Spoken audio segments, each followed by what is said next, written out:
এই পর্যন্ত সমস্যা নাই। আজকে তোমাদেরকে আমি পড়াবো present indefinite tense. Present indefinite টেন্সের প্রথমে আমরা সংজ্ঞাটা দেখব। সংজ্ঞা: বর্তমানে কোনো কাজ সংঘটিত হয় এরূপ বোঝালে তাকে প্রেজেন্ট ইনডিফিনিট টেন্স বলে। বর্তমানে কোনো কাজ সংঘটিত হয় এরূপ বোঝালে তাকে প্রেজেন্ট ইনডিফিনিট টেন্স বলে। যেমন আমি কথা বলি, আমি যাই, আমি হাঁটি, আমি ঘুমাই, আমি খাই, আমি খেলি, আমি পড়াই, আমি পড়ি ইত্যাদি। এমন যে কাজগুলো আছে সবগুলা কাজে কি প্রেজেন্ট ইনডিফিনিট টেন্স।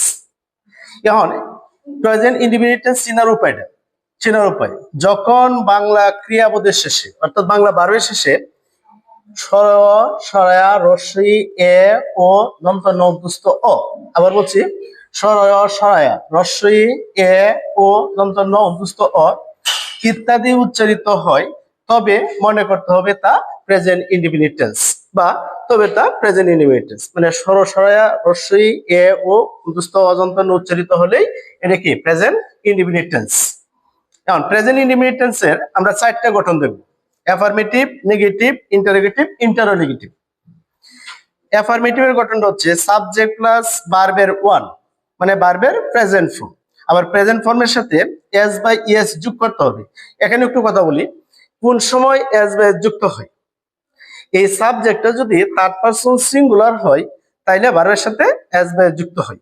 তাহলে গঠনটা দাঁড়ায় সাবজেক্ট প্লাস ভার্বের ওয়ান, ওয়ানের সাথে এস বাই এস প্লাস বাকি অংশ।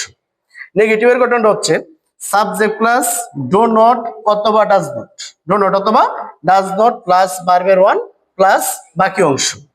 আবার ইন্টারোগেটিভের গঠন ডো অথবা ডাজ প্লাস সাবজেক্ট প্লাস ভার্বের ওয়ান প্লাস বাকি অংশ প্লাস প্রশ্নবোধক চিহ্ন। ইন্টারোগেটিভ ডো অথবা does plus subject plus not plus ভার্বের ওয়ান প্লাস বাকি অংশ।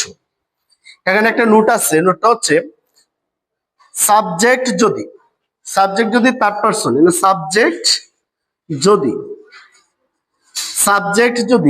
থার্ড পারসন সিঙ্গুলার নাম্বার হয়,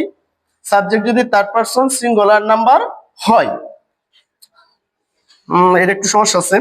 সাবজেক্ট যদি থার্ড পারসন সিঙ্গুলার নাম্বার হয় তবে সাম্বার হলে এরপর ডাজ বসে। আবার বলছি, সাবজেক্ট যদি থার্ড পারসন সিঙ্গুলার নাম্বার হয় তবে এরপর ডাজ বসে, আর বাকি সকল ক্ষেত্রে কি বসে? ডো বসে। আবার বলছি নোট হচ্ছে সাবজেক্টটা যদি থার্ড পারসন সিঙ্গুলার নাম্বার হয় তাহলে ভার্বের সাথে কি ডাজ বসে, আর বাকি সকল ক্ষেত্রে ডো বসে। এদিকে একটু উদাহরণটা আমরা লক্ষ্য করি। সে বল খেলে, তাহলে সে বল খেলে লাস্টে কি উচ্চারণ হয়েছে? এ, উচ্চারণ হয়েছে এ। এভাবে যখন আমরা সে যায় লাস্টে উচ্চারণ অ, সে খায় লাস্টে উচ্চারণ ই, এভাবে উচ্চারিত হলে এটা মনে করবো আমরা প্রেজেন্ট ইনডিফিনিট টেন্স। সে বল খেলে, হি প্লেজ বল, সাবজেক্ট হচ্ছে হি, প্লেজ হচ্ছে ভার্ব, বল হচ্ছে অবজেক্ট। এই প্লের সাথে এস বাই এস যোগ করছি কারণ হচ্ছে এই হি হচ্ছে থার্ড পারসন সিঙ্গুলার। আবার নেগেটিভটা হচ্ছে সে বল খেলে না, তাহলে ভার্ব হচ্ছে খেলে, এ আছে। তাহলে এটার গঠনটা হচ্ছে he does not play ball. He হচ্ছে থার্ড পারসন সিঙ্গুলার, এই জন্য হলাম কি ডাজ নট, আর ডো নট ডাজ নট দিয়ে ডটের পর সর্বদা ভার্বের ওয়ান বসে। সে কি বল খেলে, এটা হচ্ছে ইন্টারোগেটিভ। ইন্টারোগেটিভের গঠন হচ্ছে প্রথমে ডাজ, এরপরে সাবজেক্ট, এরপরে ভার্বের ওয়ান। তাহলে ডাজ হি প্লে বল, সে কি বল খেলে না, এটা হচ্ছে ইন্টারোগেটিভ। এটা গঠন হচ্ছে ডাজ হি নট প্লে বল, এভাবে আমরা অসংখ্য সেন্টেন্স গঠন করতে পারবো। যদি এগুলা কমপ্লিট করি তাহলে আমরা পরবর্তীতে বাড়ি থেকে প্র্যাকটিস করব। এভাবে যেগুলো কাজ বর্তমানে হয় এগুলো আমরা কি করব? প্রেজেন্ট ইনডিফিনিট টেন্সের এই গঠনগুলো অনুসরণ করে আমরা কমপ্লিট করব।